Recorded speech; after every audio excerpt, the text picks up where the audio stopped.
Friends, triple IM की ओर से मैं तृप्ति शाह। आज मैं लेके आई हूँ पिछले महीने के कुछ खास समाचार जो हमारी एक्सपोर्ट इंपोर्ट इंडस्ट्री के लिए महत्वपूर्ण है। DGFT की वेबसाइट पे ये सारी नोटिफिकेशंस आपको मिल सकते हैं। सबसे पहले जून महीने में समाचार आए हैं। 2 जून को नोटिफिकेशन आया है DGFT से कि पेट कोक जो होता है, petroleum Coke, that is a by product जो हमें पेट्रोलियम से मिलता है। और ये प्रोडक्ट आपने देखा होगा रास्तों में हम बिछाते हैं, जो काला काला लिक्विड सा डामर हम बोलते हैं। आप क्या बोलते होंगे आपके भाषा में, जरा चेक कर लीजिए।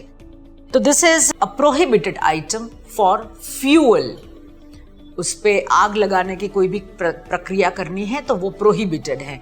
पर हमारे यहाँ पेट कोक आप इंपोर्ट कर सकते हैं सीमेंट के लिए, लाइमकिन के लिए, कैल्शियम कार्बाइड के लिए, कुछ ग्रेफाइट इलेक्ट्रोड इंडस्ट्रीज या फिर ली आयन बैटरीज के लिए आप इसको आराम से इंपोर्ट कर सकते हैं।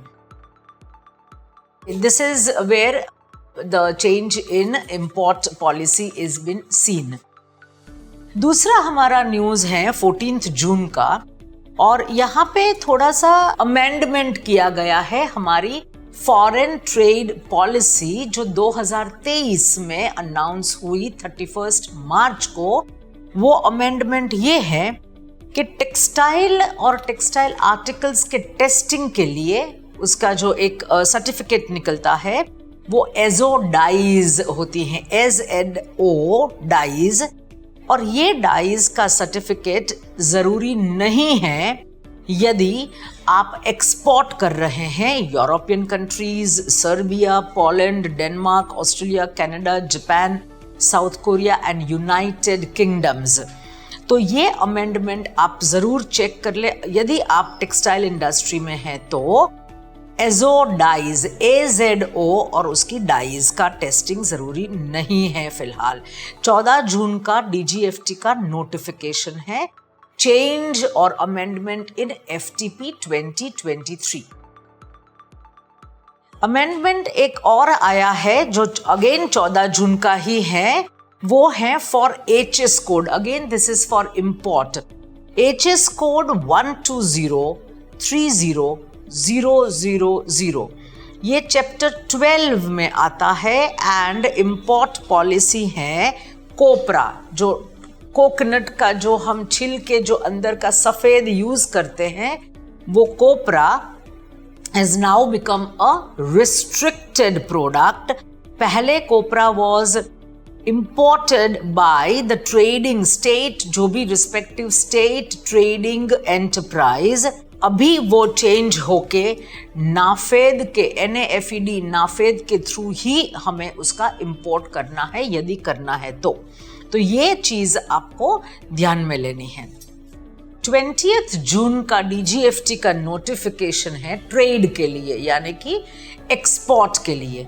जो गेहूं हम एक्सपोर्ट करते हैं वो 13 मई 2022 से प्रोहिबिटेड हो गया है, गेहूं, वीट। अब इसके अंदर गवर्नमेंट ने थोड़ा सा चेंज किया है।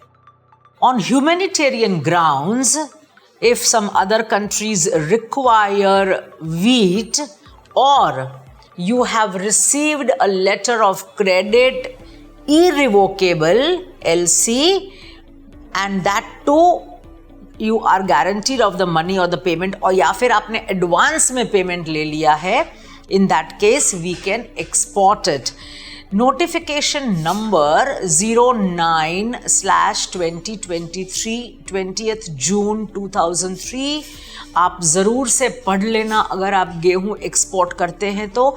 फिलहाल ये only on humanitarian grounds where the request has been received from governments of other countries, तब भी आप उसको एक्सपोर्ट कर सकते हैं। तो ये आप नोटिफिकेशन एक बार ज़रूर से पढ़ लीजिएगा। सिमिलरली 20 जून को एक और एक्सपोर्ट में थोड़ा सा चेंज आया है।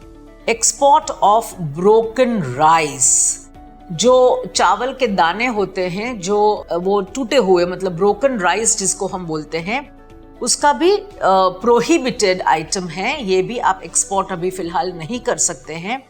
पर on humanitarian grounds and food security grounds अगर कोई गवर्नमेंट, कोई और कंट्री की गवर्नमेंट ने रिक्वेस्ट की है तो आप ये एक्सपोर्ट कर सकते हैं। So please read the trade notification number 08/2023 20th June 2023 यदि आपको ब्रोकन राइस एक्सपोर्ट करने हैं तो please check it up. 1006 HS code का है ये, 10064000, तो आप एक बार चेक कर लीजिएगा। इसके बाद हमारा आता है एक और अमेंडमेंट जो export policy of for 2610, HS code 2610। इसके अंदर क्रोमियम ओर्स एंड कॉन्सेंट्रेट्स सारे रिस्ट्रिक्टेड थे और now it is export permitted under authorisation. तो please DGFT notification number 13/2023 22 June 2023 अगर आपका ये प्रोडक्ट है तो जरूर से चेक कर लीजिएगा। देयर आर मेनी प्रोडक्ट्स, बहुत सारे ऐसे प्रोडक्ट्स हैं जो रिस्ट्रिक्टेड हैं और जो प्रोहिबिटेड हैं, उनका अमेंडमेंट आता रहता है जैसे हमारी गवर्नमेंट को सही लगता है।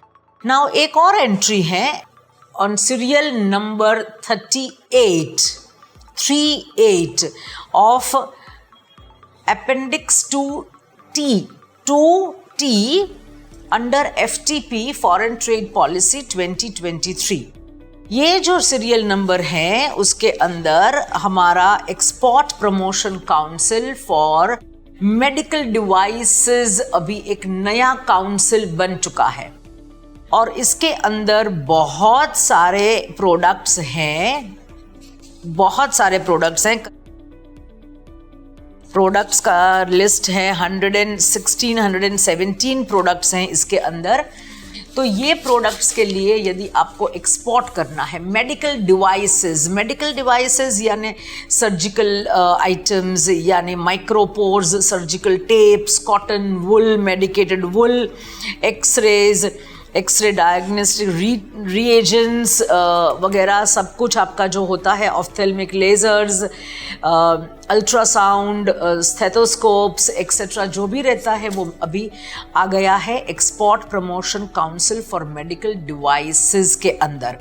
और आपको अगर यदि आपने अभी तक इंजीनियरिंग एक्सपोर्ट प्रमोशन काउंसिल में ये प्रोडक्ट्स के लिए रजिस्टर किया है, RCMC लिया है, तो आपको RCMC की एक्सपायरी डेट तक उसमें रह सकते हैं, बेनिफिट्स आपको मिल सकती हैं, पर उसके बाद आपको export promotion council of medical devices में ही रजिस्टर करना होगा। तो EEPC इंडिया जो इंजीनियरिंग एक्सपोर्ट प्रमोशन काउंसिल के नाम से अभी तक जाना जाता था, इसमें से जो भी चेंजेस हुए हैं वो ये सारे other things are added into it.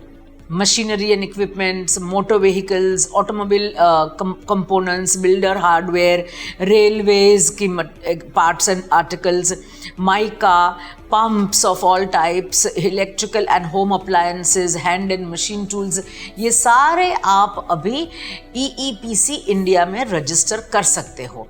तो please get and check the notification which is of 23rd June 2023, amendment under Appendix 2T, list of export promotion councils and commodity boards and export development authorities of FTP 2023। जरूर से 2T वाला appendix देख लीजिएगा। This is all for now on the news from DGFT, जो आप सबके लिए कुछ न कुछ काम लेके आएगा। So this is where Trupti Shah now signs off. Thank you so much.